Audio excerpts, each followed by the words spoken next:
네, 가정의 달을 맞이하여서 지난주와 이번 주 두 주에 걸쳐서 지난주에는 우리가 자녀들에게 예의를 가르쳐야 하고 예의가 있는 자녀들이 이 땅에서 성공할 수 있다는 것, 그리고 온전한 하나의 사회의 존재로 세워질 수 있다는 것을 말씀드렸고, 오늘은 이 부모가 우리의 자녀들을 어떤 눈으로 바라보아야 하는가에 관한, 또 부모가 자녀들에게 어떤 태도를 취해야 하는가에 대한 말씀을 여러분에게 전해드리고자 합니다.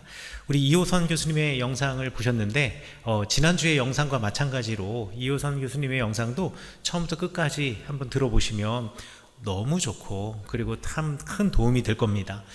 오늘 특별히 우리가 부모로서 자녀들에게 어떠한 태도를 가져야 하는가에 대하여서 오늘 사무엘상 16장 1절부터 13절까지의 성경 말씀을 통해서 우리가 한번 알아보고자 합니다.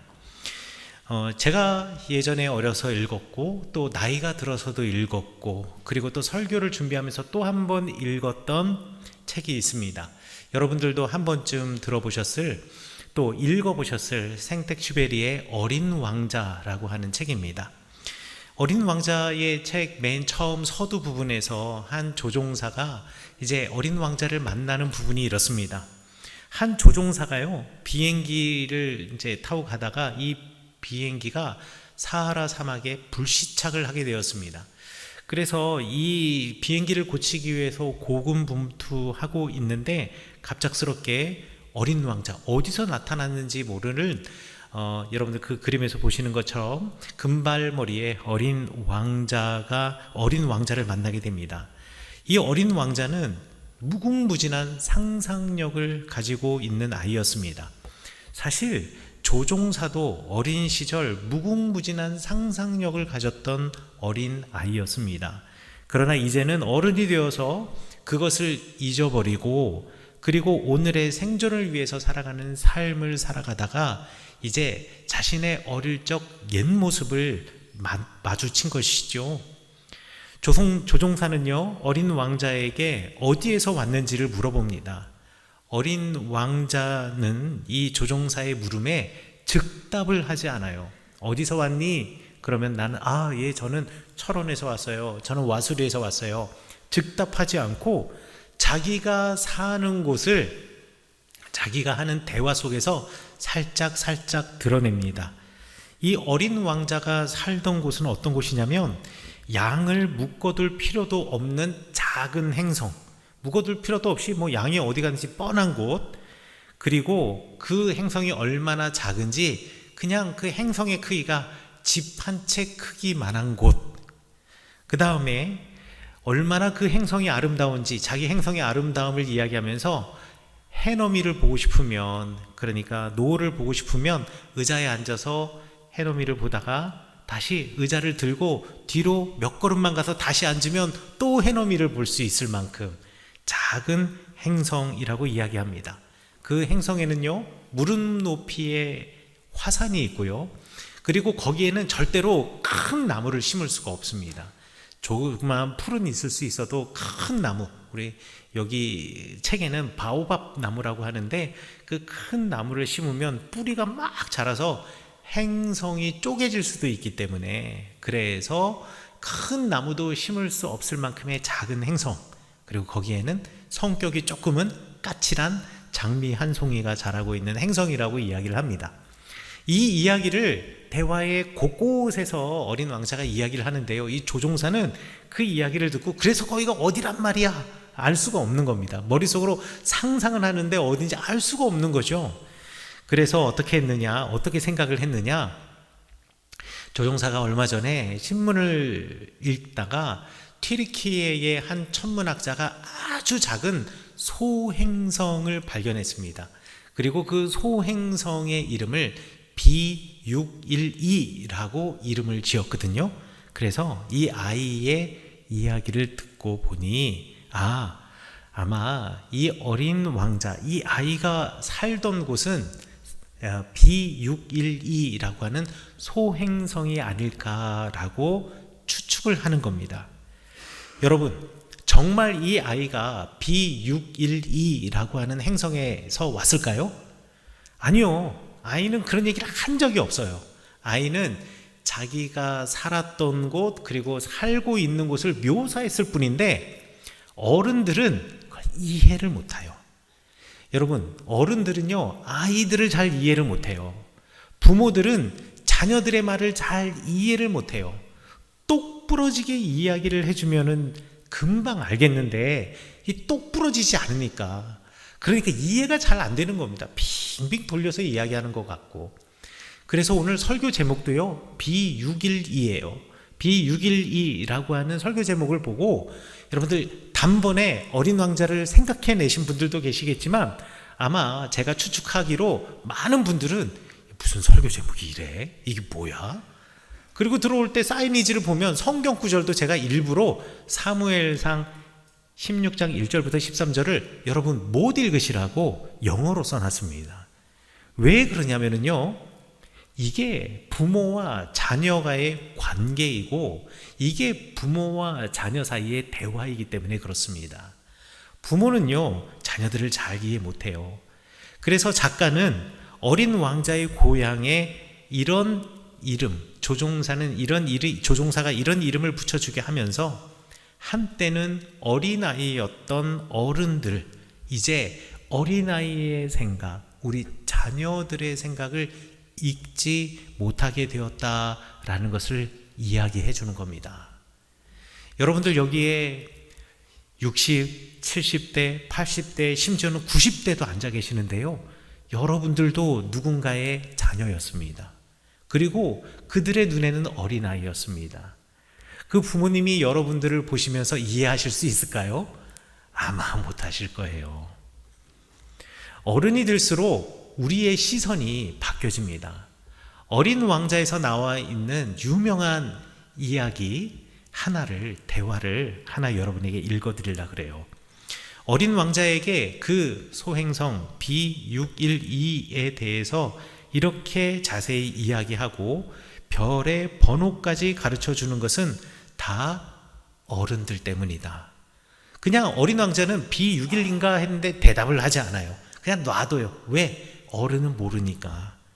어른들은 숫자를 좋아한다. 어른들에게 새로 사귄 친구에 대해서 이야기하면 그들은 가장 중요한 것에 대해서 묻지 않는다. 그 애 목소리는 어떻니? 어떤 놀이를 제일 좋아하니? 그 애는 나비 수집을 좋아하니? 이렇게 묻는 어른은 결코 없다. 걔는 몇 살이니? 형제는 몇 명이야? 몸무게는 얼마야? 그의 아버지는 돈을 얼마나 벌지? 질문들이 고작 이런 것이다. 숫자를 통해서만 그 친구에 대해서 안다고 생각하는 것이다. 아빠, 그 아이의 집의 창가에는 제라늄 화분이 있고요, 지붕에는 비둘기도 있어요. 엄마, 그 아이 집은 분홍빛 벽돌로 지은 아주 예쁜 집이에요. 만약 어른들에게 이렇게 이야기를 하면 그들은 그 집이 어떤 집인지 상상도 못한다. 10만 프랑짜리 파리의 집이 있어요. 그제야 어른들은 야, 정말 멋진 집이로구나 하고 감탄하는 것이다. 어린 왕자는 매우 아름답고 웃음 또한 아주 멋지지. 그는 양을 갖고 싶어 해서 그것은 실제로 그가 이 세상에 있었다는 증거야. 누군가가 양을 가지고 싶어 한다면 그가 이 세상에 있다라는 증거야. 이런 말을 어른들에게 한다면 어른들은 그저 어깨를 으쓱 해 보이면서 무슨 말인지 전혀 이해하지 못하고 여러분을 어린애로 취급할 것이다. 어린 왕자가 살던 별은 소행성 B612야. 하지만 이렇게 말하면 그들은 이내 알아듣고 더 이상 귀찮은 질문을 하지 않을 것이다. 이 이야기는 어른들은 아이들을, 어른들은 자녀들을 숫자로만 대한다라는 얘기입니다. 사실 이것이 우리가 나의 자녀들을 보고 평가하는 기준이 되고 있지는 않습니까? 여러분은 여러분의 자녀들을 숫자로 평가하고 있지는 않습니까? 우리가 자녀들을 자랑할 때가 있습니다. 저도 성도님들 만나면 성도님들의 자녀 자랑을 들어주기도 하고, 또 목사님들 만나면 목사님들도 아유, 부모들은 어쩔 수 없어요. 자녀 자랑하는 목사님들 많아요. 그런데 어떤 거 자녀 자랑하는지 아십니까? 아이들이 아직 결혼하지 않고 학생이다. 그러면 우리 아이가 모의고사 몇 점 받았는지, 우리 아이가 반에서 몇 등인지, 전교 몇 등인지, 전국 몇 % 안에 들어가는지, 어느 대학을 다니는지, 어느 직장을 다니는지, 직장에서 직위는 무엇인지, 연봉은 얼마 받고 성과급은 얼마 받는지, 이런 거 자랑합니다. 결혼한 자녀들을 자랑할 때는 얼마짜리 집에 살고 있는지, 그 아파트가 얼마인지, 소유한 차량은 무엇인지, 외제차인지 국산차인지, 자녀의 외모는 어떠한지, 배우자의 학벌, 직업, 집안은 어떤지, 어떤 상을 받았고 얼마나 많은 자격증을 가지고 있는지, 결정적으로 부모에게 매달 얼마 용돈 주는지. 항상 우리 아이들을 자랑할 때, 자녀들을 자랑할 때 보면은요, 숫자를 가지고 자랑해요. 몇 등이다, 얼마다, 몇 번째다.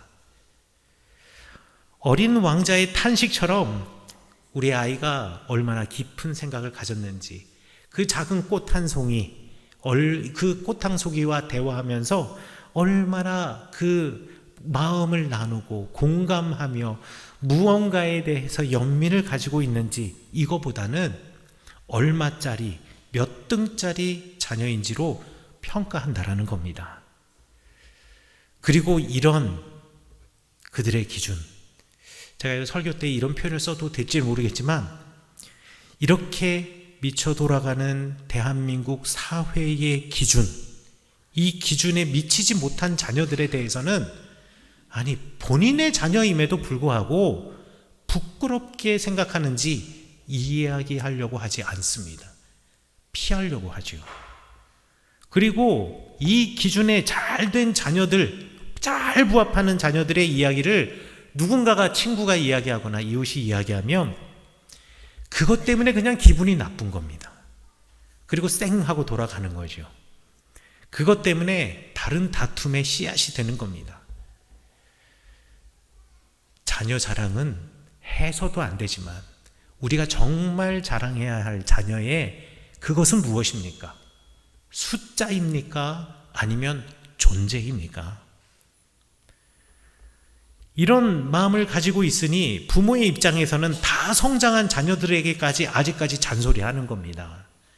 내 덕에 이렇게 성장하였는데 내게 돌아오는 것이 없는 것에 대한 서운함이 사실 그 잔소리 아래 깔려 있는 겁니다. 그래서 교육학자들은 어떤 면에서 대한민국의 많은 부모들은 자녀들을 재테크 수단으로 보고 있다라고도 이야기를 합니다. 그래서 자녀가 다 성장하고 심지어 가정을 이루었음에도 불구하고 자녀의 인생에 깊숙하게 들어가려고 하는 거죠. 오늘 이호선 교수님의 영상에서 말하는 것도 다르지 않습니다. 여러분, 우리는 자녀를 숫자로 바라보면 안 됩니다. 그리고 우리의 자녀는 그렇게 평가될 수도 없는 소중한 존재들입니다. 우리 자녀들은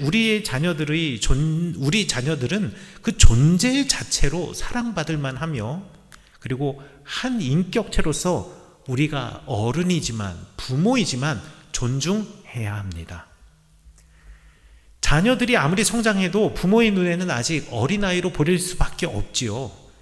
그렇다지만 그 아이는 이미 이 사회를 떠받치는 기둥과 같은 성인들입니다. 그 직장에서 그 아이가 얼마나 큰 역할을 하고 있는지 아십니까? 그 가정에서 그 아이는 기둥과 같은 존재입니다.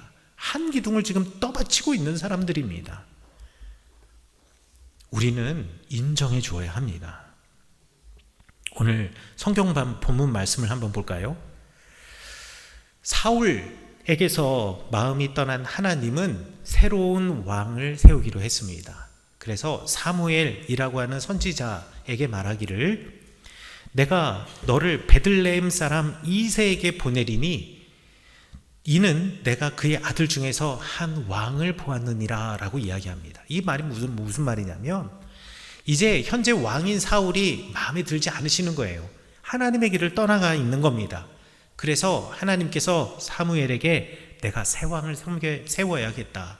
그런데 내가 새 왕이 누가 될지 내가 유심히 지켜봤던, 내가 딱 찍어 놓았던 그 사람이 있다. 너 베들레헴에 가서 이새라고 하는 사람이 살고 있는데 그 집에 가가지고 아들 중에 하나에게 왕이 되도록 머리 위에 기름을 부어주어라. 너 기름도 준비해 가고, 혹시 거기서 왕이 되도록 기름을 부어주고 난 다음에 왕은 반드시 소로 제사를 드려야 되는데, 혹시 그 집에 정결한 암소, 소가 없을지 모르니 너 정결한 암소, 송아지 한 마리 끌고 가서 그 머리 위에 기름을 부어주어라 라고 이야기를 하셨습니다. 여기서 하나님이 보신 그 사람, 그 보신 그 사람이 누군지 아십니까? 고작 베들레헴에 사는 사람입니다. 당시에 정말 큰 도시가 많았습니다. 헤브론이 그런 도시였고, 브엘세바가 그런 도시였고, 북쪽으로 올라가면 하솔이라고 하는 큰 도시도 있었고, 산지 위에도 세겜이라고 하는 오래된 역사를 가진 권위 있는 도시도 있었습니다. 그런데 베들레헴은요, 이름도 없는 도시예요. 베들레헴이 다윗이 살던 당시 고고학자들이 발굴을 해보니 아무리 많이 살아도 200명 넘게 살지 못하는 작은 동네, 우린 지금 축구장 하나만한 마을 전체, 도시 하나가 그냥 축구장 하나만한 도시, 마을이에요. 얼마나 조그만 마을입니까? 많이 살아, 빽빽하게 살아도 200명 살 수 있는 곳입니다. 많이 쳐야. 그런데 지금 성경 말씀에 보면 이새라고 하는 사람에게 아들 8이 있었거든요. 아내도 있었고 아이들도 8명 있었으면 벌써 가족 구성이 10명 아니겠습니까? 이 베들레헴이라고 하는 마을은 많이 살아도요 10가문 정도 살았던, 10가족 정도 살았던 정말 작은 도시입니다. 하나님이 한 나라의 왕을 세우는데 고작 베들레헴으로 지금 사무엘을 보내고 있는 겁니다. 게다가 이새의 아들 8명 중에요 고작 선택한다라고 하는 사람이 다윗이라는 사람이에요. 사무엘이 이새의 집을 방문했을 때 이제 제사를 드리려고 합니다. 하나님이 그렇게 말씀하셨거든요. 너 암송아지 끌고 가가지고 거기에서 제사를 드려라. 이렇게 제사를 드릴 때 반드시 이새와 이새의 아들들을 초청해라. 그래서 사무엘이 하나님의 말씀을 듣고 베들레헴에 가서 내가 제사를 드리려고 하니, 여기서 사무엘은요 그냥 사무엘이 왔네 이게 아니라 한 나라를 이끄는, 우리식으로 말하면 대통령이 온 겁니다. 대통령이 아주 좋은 마을에 와서 이장님에게, 내지는 그 이장님도 아닌 어떤 집안에, 특히 이새라는 집안 사람에게 가서 내가 왔는데 내가 잔치자리를 벌이려고 합니다. 이미 내가 다 준비해 왔어요. 가족들 다 불러오세요. 우리 함께 예배드리고 기도하고 이 음식 먹읍시다 라고 지금 사무엘이 이새에게 이야기를 한 겁니다.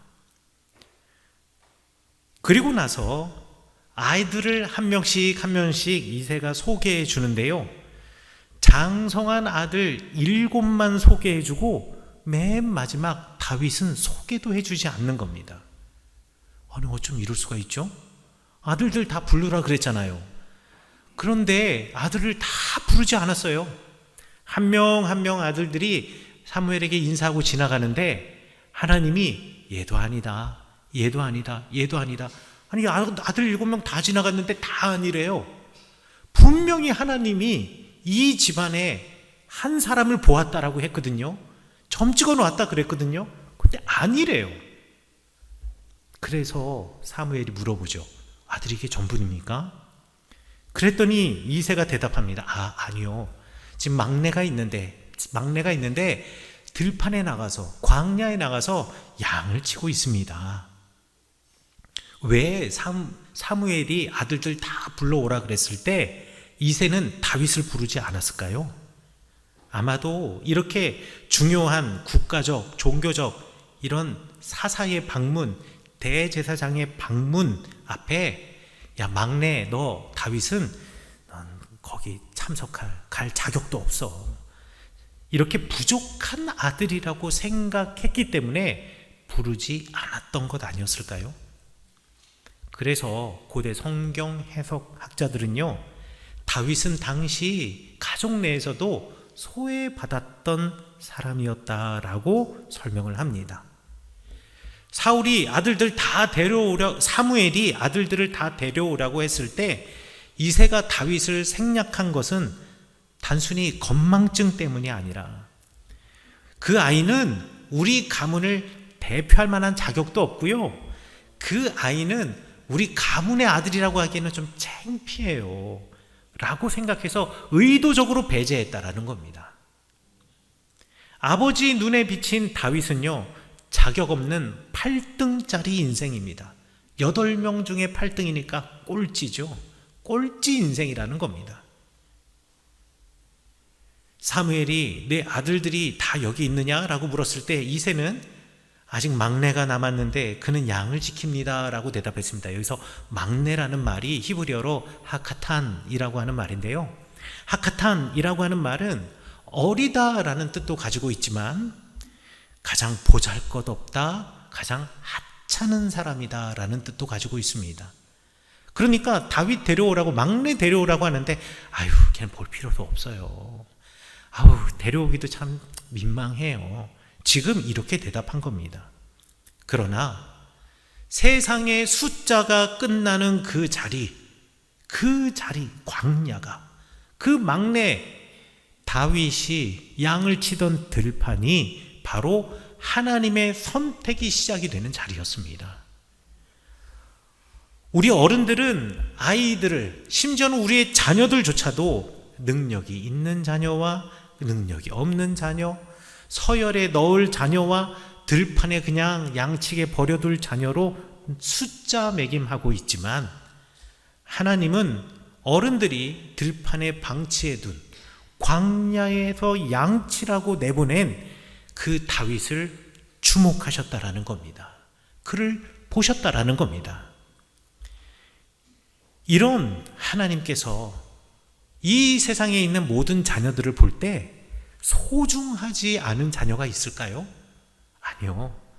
하나님께 소중하지 않는 자녀가 없고 여러분의 자녀가 하나님이 보시는, 하나님이 주목하시는, 하나님이 정말 소중하게 생각하시는 그 아들, 딸이라는 것을 잊지 마시기 바라겠습니다.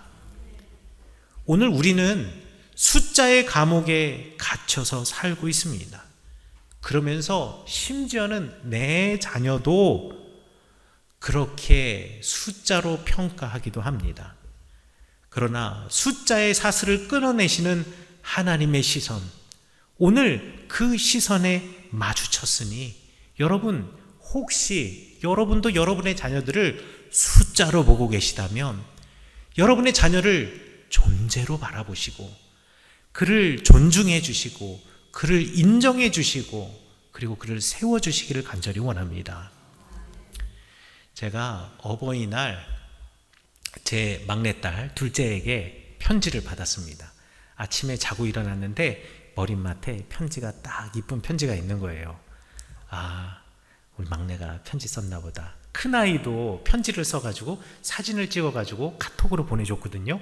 그러니까 딸도, 둘째도 나도 편지를 써야겠다 생각했던 거예요.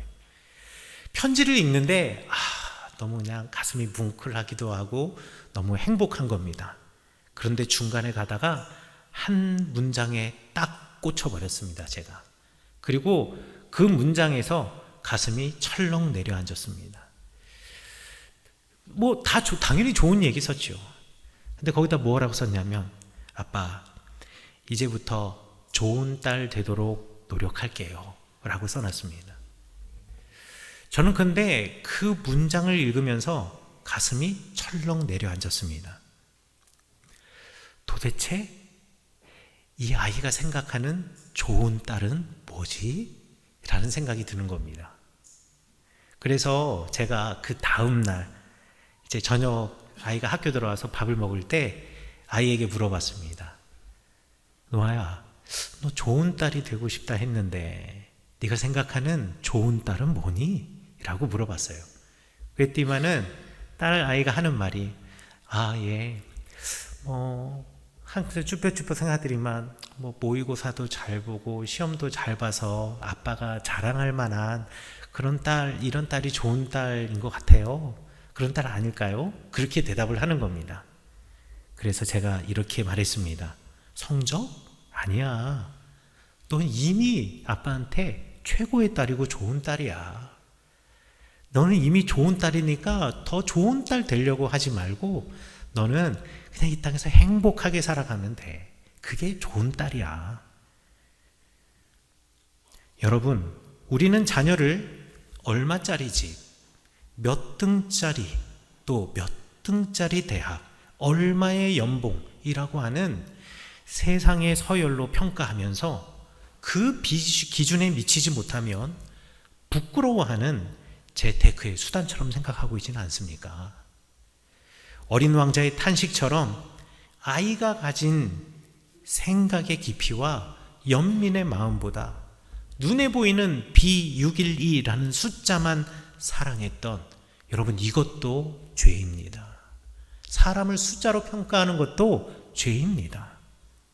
왜냐하면 하나님께서는 우리를 숫자로 판단하지 않으셨기 때문입니다.